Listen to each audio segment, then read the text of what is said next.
surprend pas mal de gens. Hein. On a vu pas mal de questions là-dessus, d'ailleurs dans les médias, où on me dit, mais quand même, vous êtes fous, vous dites des choses qui ne sont pas réalisables et tout ça. Mais c'est là où c'est terrible, c'est qu'en fait, dès qu'on discute d'un progrès social, dès qu'on discute d'une réponse à la misère ou à la précarité ou au chômage, ça devient irréaliste, ça devient utopique. Alors que finalement, qu'un Arnaud il ait 40 milliards dans son coffre-fort, là ça paraît presque normal, ou en tout cas, bon, c'est pas utopique. Le fait est que c'est pas utopique puisque ça existe.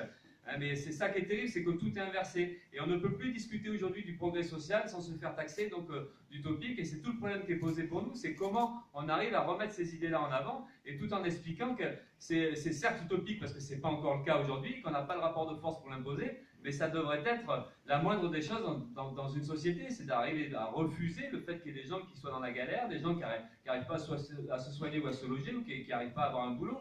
Donc ça, c'est ça qu'il faut qu'on mette en avant. Le minimum aujourd'hui, c'est la vie décente pour tout le monde. Donc ça passe par un emploi pour tout le monde. Donc ça passe par le combat immédiat contre le chômage et la précarité. Et donc c'est l'interdiction des licenciements. Ben voilà, ça paraît simple. On arrête les suppressions d'emplois dans les services publics et on embauche massivement pour justement redévelopper les services publics, redévelopper tout ça. Donc c'est cette réponse-là, premièrement. Deuxièmement, c'est la réduction du temps de travail aussi. Ça a été dit tout à l'heure, c'est vrai que le seul moment où il y a eu une augmentation des embauches, c'était au moment des 35 heures. Mais aujourd'hui, il faut continuer, mais aller beaucoup plus fort. C'est-à-dire que nous, on discute des 32 heures, bon, c'est dans les affiches, là. Mais en réalité, ça pourrait être certainement beaucoup plus, ou en tout cas beaucoup moins d'heures. Hein, réduire plus et travailler moins dans la semaine. Mais c'est l'idée toute simple de répartir le travail entre toutes et tous. Il n'y a pas de raison qu'il y ait des gens qui galèrent au chômage, d'autres qui galèrent au travail. Donc il faut partager le travail entre toutes et tous. Et c'est une réduction du temps de travail hebdomadaire, couplé au retour à une retraite à 60 ans, et même une retraite à 55 ans pour les boulots les plus pénibles. Mais ça, il faut arriver à oser le dire et l'assumer, et pas culpabiliser, parce que c'est vrai que quand on dit ça, on dit mais quand même, c'est pas sérieux, parce que c'est nous qui sommes pas sérieux quand on discute d'une retraite à 60 ans ou de la réduction du temps de travail. Par contre, Fillon, lui, il est sérieux quand il discute de 500 000 emplois de fonctionnaires qu'on pourrait supprimer. Ou même de discuter d'une retraite à 65 ans ou 67 ans, tout ça, ça surprend pas tant que ça. Finalement, on est tellement habitué que ça va dans ce sens-là que finalement, eux, ils sont sérieux en disant des choses comme ça, et que nous, on ne serait pas sérieux en affirmant le contraire. Donc c'est là aussi, on se rend compte qu'il y a toute une bataille idéologique à mener, qui est à la fois une bataille politique, évidemment, mais c'est cette bataille de rendre crédit tout ça et de relancer la machine dans l'autre sens. C'est qu'en fait, oui, il faut relancer des batailles pour l'amélioration des conditions de vie pour tout le monde. Et donc c'est à la fois le temps de travail, et c'est aussi les revenus. Les revenus, c'est là aujourd'hui un SMIC à 1100 euros, 1100 et quelques, mais en réalité il y a quand même énormément de gens qui vivent avec beaucoup moins que ça, parce que le seuil de pauvreté il est à 900 euros, enfin là pareil je vous dis ça, mais c'est à peu près ça, 900 euros, et qu'on a 8 millions de gens qui vivent en dessous du seuil de pauvreté, hein, des gens qui vivent avec 600, 700 euros, des gens qui ont du boulot. Bon, mais là on parlait des jeunes qui n'arrivent pas à bosser, qui font des temps partiels et tout ça, mais il n'y a pas que des jeunes, il y a aussi des moins jeunes, et même des vieux.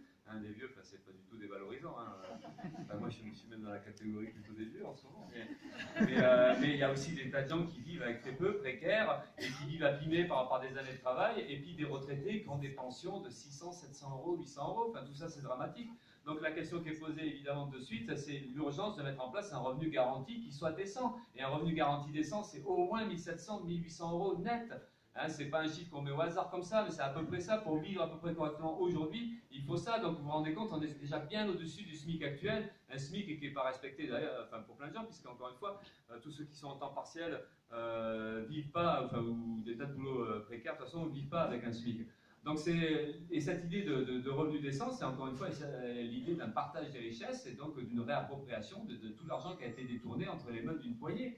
Donc c'est tout ce problème-là de remettre en avant ça, cette idée-là, et de ne pas être gêné de défendre ça, d'oser l'affirmer, parce qu'on s'aperçoit qu'au boulot, partout, même dans plein de discussions, où des collègues ou des gens dans les quartiers où on vit, ils disent oui, mais quand même de notre côté, quoi. Ouais, mais quand même, ça fait un peu beaucoup, 1700 euros pour tout le monde, ou même un revenu garanti pour des étudiants, ou un revenu minimum pour les travailleurs handicapés, ou pour des retraités, parce que même l'idée de la retraite, on a intégré ça. Quand on est à la retraite, c'est normal, on est un peu moins que quand on bosse. Hein, vous avez vu, c'est grosso modo 3/4 de son salaire, et ça c'est quasiment normal. En tout cas, on nous explique que c'est normal, parce que quand on vieillit, quand on bosse plus, on a moins besoin d'argent visiblement. Donc c'est tout ça aussi, comment on rencontre ça, comment on arrive à remettre en avant ces idées. Ben oui, il faut qu'on se défende, et que c'est notre dignité, c'est ce que disait Ghislaine tout à l'heure, c'est notre dignité, c'est notre niveau de vie, c'est incontournable. Donc ça, on se rend bien compte qu'en le disant, ça suffit pas, donc il va falloir se battre pour ça. et même mener des sacrées bagarres, parce qu'en fait, récupérer ce qu'on nous a volé, ça ne viendra pas tout seul. Et de ce point de vue-là, c'est là où c'est pas une question de choix, c'est pas une question de problème technique, c'est pas comme si on pouvait pas faire, c'est vraiment une question de choix politique, mais un choix politique qu'il va falloir imposer, parce qu'on est dans une société où les intérêts économiques ou sociaux sont antagonistes, sont opposés. Il y a ceux qui dirigent, ils ont un intérêt, c'est le profit, c'est accumuler les dividendes, c'est s'enrichir. Et l'intérêt de tous ceux qui essaient de bosser ou de ceux qui bossent, c'est d'avoir un revenu décent, c'est d'avoir un boulot, et puis c'est de pouvoir se loger, donc de se soigner, de pouvoir avoir des transports pour se déplacer. Bon. Donc on voit bien qu'on est dans deux logiques inverses. Donc là, qu'est-ce qu'on fait, comment on fait? On voit bien que ça ne peut pas être neutre, quoi. C'est ou l'un qui l'emporte et qui impose sa façon de voir les choses, et c'est ce qui se passe aujourd'hui avec les politiques ultralibérales, où c'est notre camp social qui, à un moment donné, est en capacité de relever la tête, de s'organiser et de se battre. Ben, nous, on essaie de représenter cette option-là, cette perspective-là.